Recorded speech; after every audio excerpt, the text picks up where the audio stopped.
আজ একদম সাধারণ পদ্ধতিতে কয়েকটা ঘরোয়া উপকরণ দিয়ে আমি ডিমের কষা রান্না করব। প্রথমেই মিক্সিতে আদা কুচি, টমেটো কুচি, কয়েকটা লাল কাঁচা লঙ্কা, হলুদ গুঁড়ো, জিরের গুঁড়ো, ধনের গুঁড়ো, সামান্য চিনি, লবণ, গোটা গরম মশলা দিয়ে একটা ফাইন স্মুথ পেস্ট বানিয়ে নিয়েছি।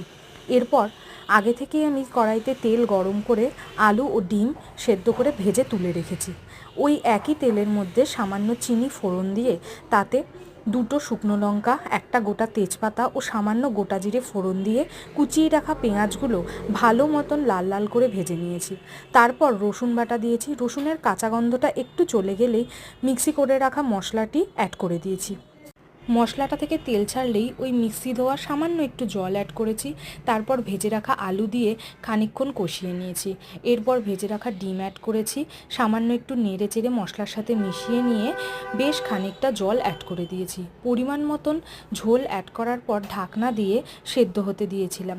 এরপর ঢাকনা খুলে লবণ মিষ্টি সমস্ত কিছু ঠিক আছে কিনা চেক করে নিয়ে পরিমাণ মতন সেগুলো অ্যাডজাস্ট করে নিয়ে কুচিয়ে রাখা ধনেপাতা ওপর থেকে ছড়িয়ে দিয়েছি। সব কিছু মিশিয়ে নিয়ে বেশ খানিকক্ষণ ধরে কষিয়ে নিয়েছি। এরপর ডিমের কষা একদম মাখা মাখা হয়ে গেলে নামিয়ে নিয়েছি। রেডি ডিমের কষা।